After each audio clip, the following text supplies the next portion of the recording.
जय हिंद, नमस्कार। मैं अंबर जैदी स्वागत करती हूँ आप सबका एक बार फिर से हमारे आज के कार्यक्रम में। दोस्तों, बांग्लादेश, पाकिस्तान, टर्की और बीच में भारत, तीन देश, तीन मिलिट्री डेवलपमेंट और एक बड़ा जियोपॉलिटिकल सवाल।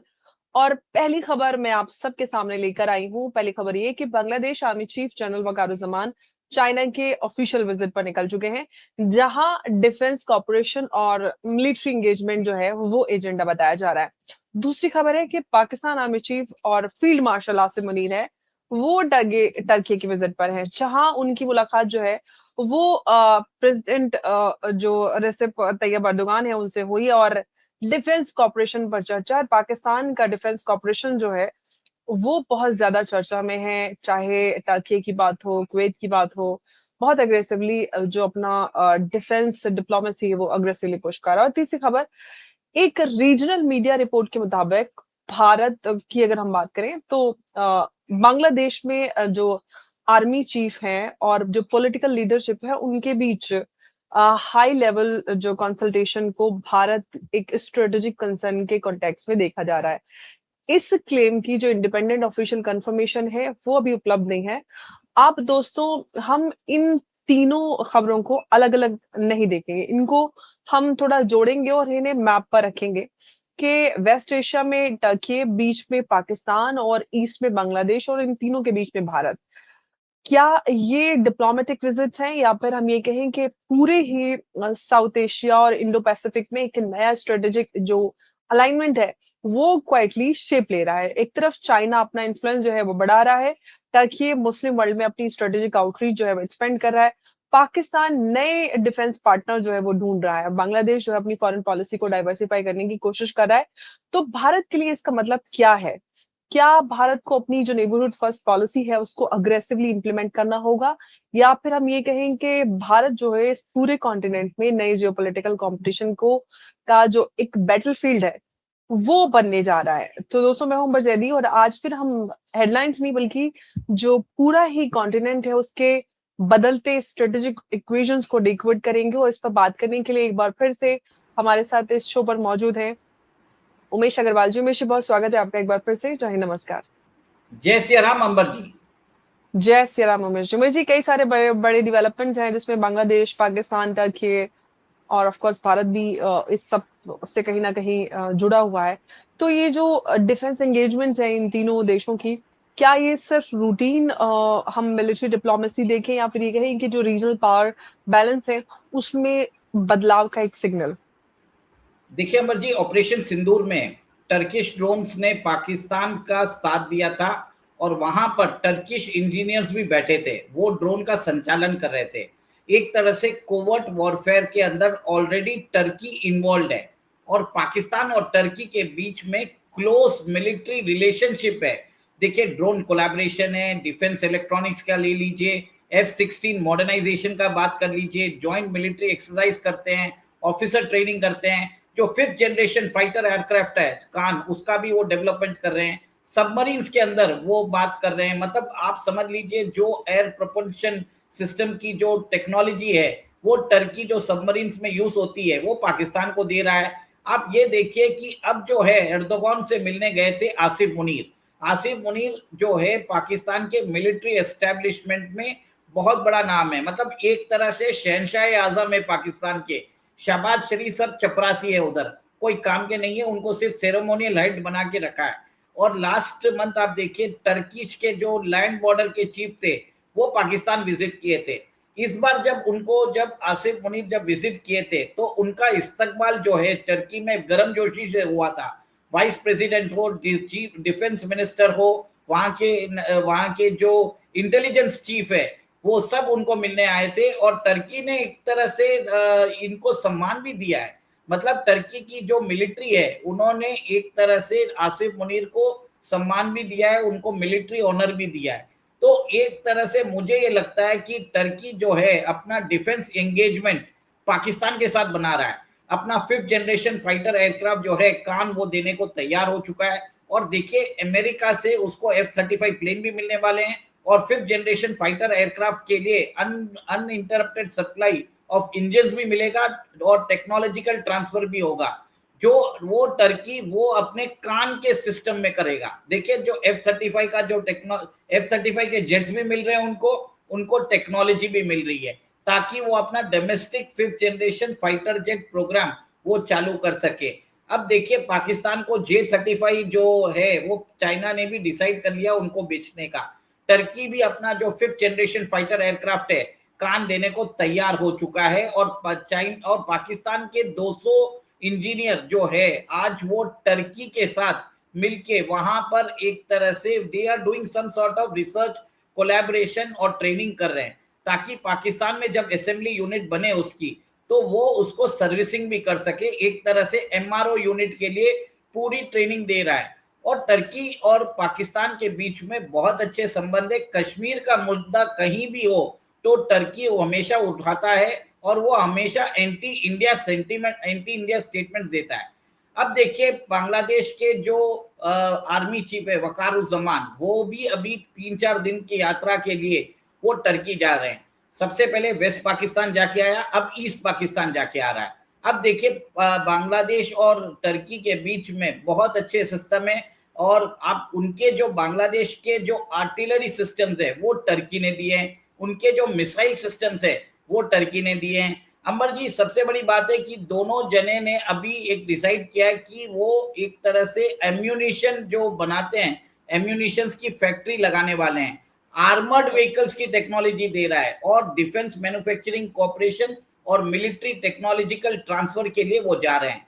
सबसे बड़ी बात है कि वकारुज्जमान उधर मिलिट्री टाइज, जो दोनों के अंदर जो डिफेंस टाइज है वो बढ़ाने जा रहे हैं। मिलिट्री इंडस्ट्रियल कॉर्पोरेशन मतलब टर्की वहां से अपनी टेक्नोलॉजी देगा, बांग्लादेश के अंदर सारी वो जो टेक्नोलॉजी है, जितने भी सिस्टम्स हैं, जितने भी एम्यूनिशंस हैं, वो वहां पर मिलेंगे। ट्रेनिंग देंगे, टर्की जो है ट्रेनिंग देने वाला है बांग्लादेश के जनरल्स को। इससे बताया जा रहा है कि बांग्लादेश जो है वो अपनी डोमेस्टिक जो डिफेंस प्रोग्राम है वो टर्की के असिस्टेंस में करना चाहता है। अंबर जी आपको एक चीज बता दूं कि शेख हसीना जो है जब वो भारत आई थी 2023 या 24 में, तब उन्होंने भारत के साथ डिफेंस कोऑपरेशन को बढ़ाने की बात की थी।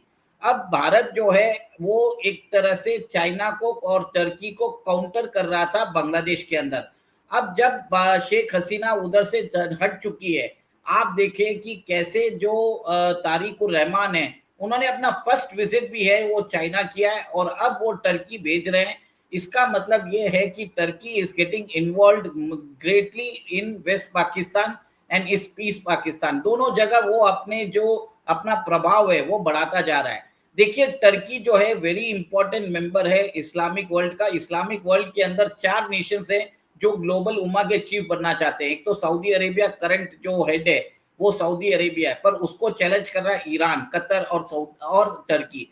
टर्की एक तरह से मेजर आर्म्स एक्सपोर्टर भी है, उसका जो इन्फ्लुएंस है मुस्लिम वर्ल्ड में बहुत ज्यादा है, और पाकिस्तान के साथ तो उसका जो एंगेजमेंट है वो एक नेक्स्ट लेवल तक जाता है। और वो अपना जो इन्फ्लुएंस है, देखिए जो वहां सऊदी जो है वो वहाबी किस्म का इस्लाम वो एक्सपोर्ट करता है, टर्की चाहता है वो अपना एक अलग वर्जन जो है उसको अब एक्सपोर्ट करे। तो ये एक तरह से इन्फ्लुएंस बनाना चाहता है टर्की। जो इस्लामिक वर्ल्ड की लीडरशिप की तो अलग ही अपने आप भिड़ंत है इस पूरे उसमें। सऊदी अपने आप को समझता है और राइटली सऊदी को हम बोल भी सकते हैं, लेकिन टर्की अपने आप को बनाना चाहता है। लेकिन इस सब में पाकिस्तान भी अपने आप को इस्लामिक वर्ल्ड का लीडर समझता है। लेकिन इस सब के बीच में उमेशी, चाइना की अगर हम बात करते हैं तो इस पूरे रीजन में क्या चाइना जो है अपना स्ट्रेटेजिक फुटप्रिंट जो है वो बांग्लादेश और पाकिस्तान के जरिए मजबूत कर रहा है क्या? देखिए भारत के खिलाफ एक स्ट्रॉन्ग एक्सिस बन रहा है बांग्लादेश, पाकिस्तान और Turkey with the support of China, ये ऑलरेडी चल रहा है, और पीछे से इनको अजरबैजान भी सपोर्ट कर रहा है। तो मैं हमेशा आपके शो में बोलता हूं भारत के 5 से 6 डिक्लेयर्ड दुश्मन हैं। जो 5 डिक्लेयर्ड दुश्मन है उसमें बांग्लादेश, पाकिस्तान, टर्की, चाइना और अजरबैजान है। और हमारा जो दोस्त जो खंजर मारेगा हमको, जो धोखा देगा, वो अमेरिका है, ये ध्यान दे दीजिए।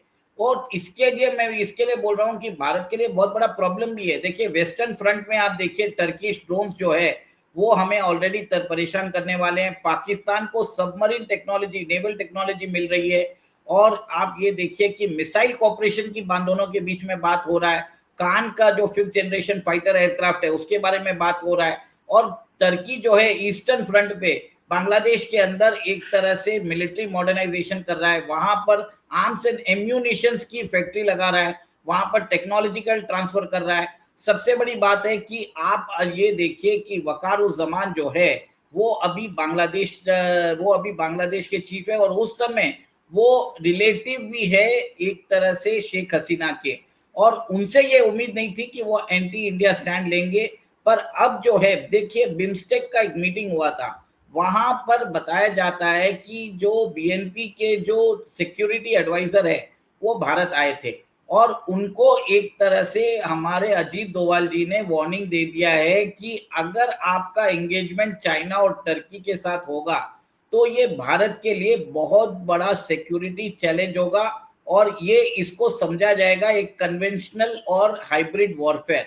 और आपका जो आइडियोलॉजिकल जो झुकाव है उससे आप देख रहे हैं कि वहां पर इस्लामाइजेशन एंड रेडिकलाइजेशन जो है वो बढ़ता जा रहा है। भारत को भी कुछ मेजर्स लेने पड़ सकते हैं जिसके कारण फ्यूचर में कॉन्फ्लिक्ट हो सकते हैं। ये क्लियर कट वार्निंग जो है अजीत डोभाल जी ने दे दिया है। अब टर्की, पाकिस्तान और बांग्लादेश का जो कोवर्ट अलायंस जो हमेशा मैं बोलता था, अंबर जी अब सामने नजर आ रहा है। सोचिए कि बिल्कुल, लेकिन उमेश जी, इस अलायंस के लॉन्ग टर्म ऑब्जेक्टिव्स आपको क्या समझ में आते हैं? क्या लॉन्ग टर्म ऑब्जेक्टिव्स है? देखिए लॉन्ग टर्म एग्जाम्पल मैं आपको बताता हूं कि पाकिस्तान और टर्की ऑलरेडी इस्लामिक नेटो के ऊपर काम कर रहे हैं।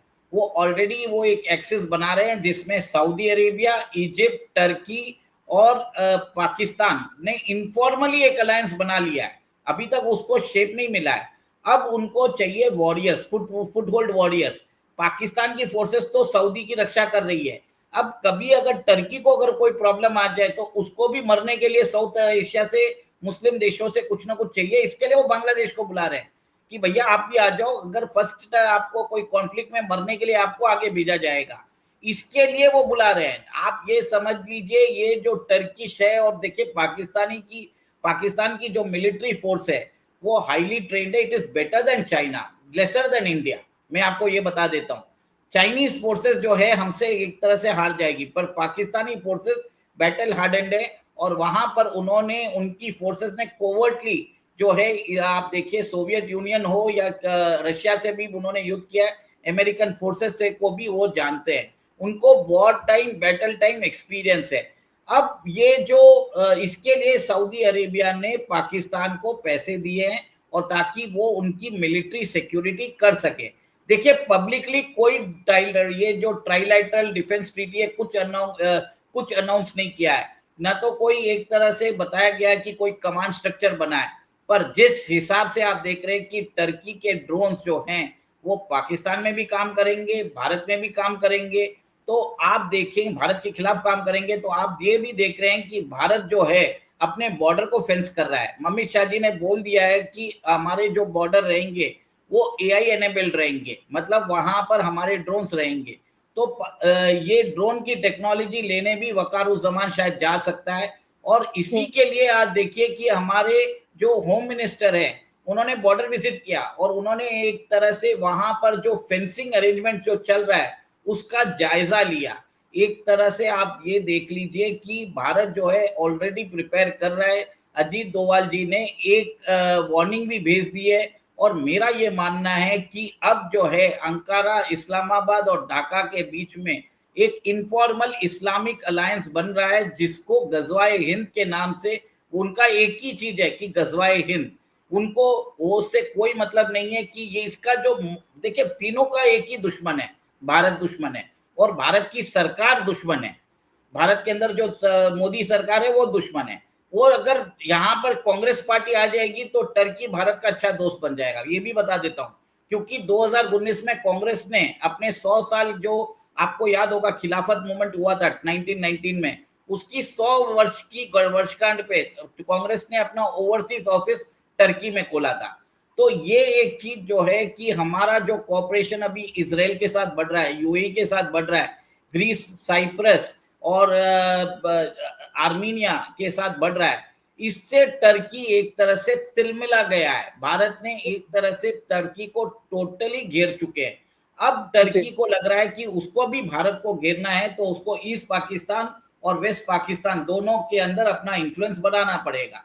अब जी ये चीज मेरे को समझ में आ रहा है अंबर जी, दिस इज द रीजन। और ये भी देखिए कि थोड़े दिनों में आप ये भी देखेंगे कि जैसे भारत को चाइना घेरने की कोशिश कर रहा है और हम अपना ब्रह्मोस्फीयर बना रहे हैं, हम अपने ब्रह्मोस मिसाइल वियतनाम, इंडोनेशिया और फिलीपाइंस को दे रहे हैं, वैसे ही हमें ब्रह्मोस हम एक और एक ब्रह्मोस्फीयर बनाना पड़ेगा। हमें टर्की के पास साइप्रस है, ग्रीस है, यूएई है और इजराइल के साथ पार्टनरशिप करके, आर्मेनिया के साथ भी पार्टनरशिप करके टर्की को मेडिटेरेनियन में घेरना पड़ेगा। ये बहुत इंपॉर्टेंट चीज है। और भारत जो है अपना ये एक तरह से शोडाउन होने वाला है, क्योंकि ये सब मिलिट्री विजिट्स इसके लिए बोल रही है कि ये सब युद्ध, बड़े युद्ध से पहले ये तैयारी है। देखिए लोग तो बोलेंगे ये तो डिफेंस कोऑपरेशन के लिए जाएंगे। अगर मिलिट्री जनरल्स जाते हैं तो वो तो इकोनॉमिक अरेंजमेंट्स पे बात नहीं करेंगे। They will talk about strategic partnership, information sharing, joint military exercise, joint defence production और एक तरह से command and control structures discreetly तो बना ही सकते हैं। फिर एक तरह से टारगेट करने के लिए भारत के अगेंस्ट जो है स्लीपर सेल्स बनाएंगे, भारत को वीकन करने के लिए जैसे हमारे जो इंटरनेशनल जो हमारे वाटर्स में कुछ करेंगे।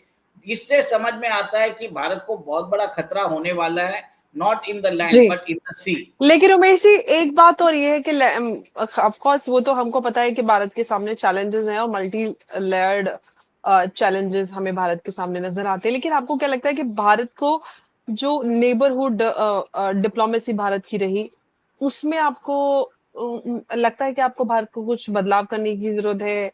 इंफ्रास्ट्रक्चर, ट्रेड, डिफेंस कॉर्पोरेशन और इन सारी चीजों को एक्सेलरेट करना चाहिए। क्या आपको लगता है कि भारत को क्या बदलाव करने की जरूरत है? और क्या जो बीमस्टेक की भी बात करते हैं, इंडियन ओशन पार्टनरशिप की भी बात करते हैं, रीजनल कनेक्टिविटी की बात करते हैं, तो भारत के लिए क्या सबसे इम्पोर्टेंट स्ट्रेटेजिक टूल बन सकता है इनमें से? देखिए सबसे पहले तो भारत को वीजा बंद कर देना चाहिए जो इन कंगला देशों को हमने चालू किया है। हमें उनकी जरूरत ही नहीं है। उनको लात मार के बोलना चाहिए कि आप चाइना जाओ, वहां पर जाके आप वहां पे जाके इलाज कराओ और उन चीनियों के गुलाम बन के रहो, क्यों भारत आते हो। सबसे पहली बात तो ये है, उनको हमें पावर देना बंद करना पड़ेगा। क्योंकि देखिए वो हमारे पावर जो रेट्स है उसको भी क्वेश्चन कर रहे हैं हर जगह। पहले यूनस ने किया, अभी तारिकुर रहमान भी कर रहा है। तो इसमें हमको उनका पावर ही बंद कर देना चाहिए। उनको कपास देना बंद कर देना चाहिए, डीजल देना बंद कर देना चाहिए, शुगर देना बंद कर देना चाहिए, चीनी देना बंद कर देना चाहिए, चावल नहीं देना चाहिए। तब जाके इनको अक्ल आएगी। और पानी का जो गंगा का पानी का फ्लो है, हमें ऊपर के गेट नहीं नीचे के गेट खोल देने चाहिए। तो सारा जो हमारा जो जितनी भी मिट्टी और वो सब है वो उनकी एरिया में चले जाएगा। उनकी एक तरह से उनकी जो पैदावार है वो खत्म हो जाएगी। भारत ने अभी पाकिस्तान के साथ चालू कर दिया है। हमने अभी बालीगढ़ और बालीगढ़ का जो गेट्स है वो खोल दिए हैं। और उसके अंदर हम वो जो वहां पर इतने दिनों से 50 से 60 साल से जो जमा हुआ जो मिट्टी है वो उसका फोर्स से पाकिस्तान को ऑलरेडी प्रॉब्लम हो रहा है। तो वैसा ही हमें इनको भी सिखाना पड़ेगा, तब जाके इनको अक्ल आएगी। नहीं तो अम्बर जी भारत बहुत सॉफ्ट है, भारत की सरकार जो है बहुत सॉफ्ट है। मोदी जी सिर्फ बातें करते हैं, हमें कुछ रियल एक्शन चाहिए। आपको अगर विश्व गुरु बनना है तो आपको शक्ति प्रदर्शन करना पड़ेगा, आपको कोअर्सिव डिप्लोमेसी करनी पड़ेगी। आप एक तरह से इन लोगों को अगर आपने भाईचारा दिखाया है तो आपकी वीकनेस समझेंगे। आपको इनको दिखाना पड़ेगा कि भारत के बगैर आप रह नहीं सकते। We are 18% of the world population. हम जिस मार्केट को अगर हमने आज किसी मार्केट को बाइकआउट कर दिया वो देश खत्म हो जाएगा। अमर जी मैं आपको ओपन बता रहा हूँ, ये चैलेंज है। अमेरिका भी इससे डरता है। सोचिए डेटा सेंटर के लिए उसको भारत के आगे नाक रगड़नी पड़ती है। सारी कंपनीज भारत के पास क्यों आ रही है? इतना तो बात करता है अमेरिका। अमेरिका हमको टेक्नोलॉजिकल पार्टनर बोलता है, उसको हमको स्ट्रेटेजिक पार्टनर भी उमेश जी बोलता है। एक और सवाल मैं आपसे पूछना चाहती हूँ, वो ये कि आपको क्या लग रहा है पूरे इस रीजन में आखिर क्या कुछ ऐसा होने वाला है? क्या आप कोल्ड वॉर जैसा कुछ मतलब उस तरह के ब्लॉक जो पॉलिटिक्स है उसकी तरफ बढ़ रहे हैं, या फिर ये कहेंगे हर जो देश है वो अपने नेशनल इंटरेस्ट के हिसाब से मल्टी अलाइनमेंट की पॉलिसी बना रहा है? क्या आपको नजर आ रहा है? देखिए अब तो कोई मल्टी अलाइनमेंट चलने वाला नहीं है। इधर यू आर विद मी और यू आर अगेंस्ट मी, यही बात चलेगी, दूसरी बात नहीं होगी। जो पाकिस्तान का हाल हुआ वैसा ही बांग्लादेश का होने वाला है। अभी उन्होंने जो तीस्ता पानी का प्रोजेक्ट है वो उनको दे दिया है, चिटागोंग पोर्ट उनको दे दिया है, मोंगला पोर्ट उनको दे दिया है, लाल मोनिरहट जो बेस है, वो जो वर्ल्ड वॉर 2 का बेस है, वो ऑपरेशनलाइज कर दिया है। इसका मतलब ये है कि आप मिलिट्री प्रिपेयर्डनेस कर रहे हो। जमात भी वही बोल रहा है। यहाँ पर हम कुछ एक्शन लेते हैं, कलकत्ता के अंदर जो एयरपोर्ट के ऊपर जो मॉस्क हम बंद करते हैं, उसका प्रोटेस्ट बांग्लादेश में होता है। आज ऐसी क्या बात हो गई कि जो चीजें हम अपनी टेरिटरी में कर रहे हैं उसमें बांग्लादेश के लोगों को क्यों मिर्ची लग रही है, ढाका में ये जमात के लोगों को क्यों मिर्ची लग रही है? सबसे पहले बात ये पूछता हूँ। तो मतलब क्या है, अब भारत के इंटरनल अफेयर्स में आप इंटरफियर कर रहे हो, तो आपको मजा चकाना पड़ेगा ना। आपका हुक्का पानी बंद कर देंगे ना, अभी पानी बंद कर देना, तो ये बांग्लादेशी, कंगलादेशी और भिखारिस्तान दोनों को अक्कल आ जाएगी। ये मैं आपको बोलता हूँ। और ये मैं मोदी सरकार की कंडेमनेशन करता हूँ कि बहुत सॉफ्ट है, बातें बहुत ज्यादा करते हो, अब बातें कम करिए, इनके ऊपर एक तरह से इकोनॉमिक सैंक्शंस करिए, ऐसा व्यू रखिए कि ये भीख मांगने आ जाए, भारत के सामने भीख मांगे, भारत हमें बचा लो, तब जाके ये समझेंगे। बिल्कुल। तो दोस्तों, जियोपॉलिटिक्स की दुनिया में हर मिलिट्री विजिट जो है वो एक मैसेज होती है, और हर हैंडशेक, हर जॉइंट स्टेटमेंट और हर स्ट्रेटेजिक मीटिंग जो है वो आने वाले भविष्य की इक्वेशन जो है वो लिखते हैं। लेकिन भारत के लिए यहाँ पर सबसे जरूरी बात यह है कि हमारे पड़ोसी किससे मिल रहे हैं, इससे ज्यादा इम्पोर्टेंट ये है कि भारत उनके लिए कितना ट्रस्टेड, रिलायबल और इंडिस्पेंसेबल पार्टनर बना हुआ है।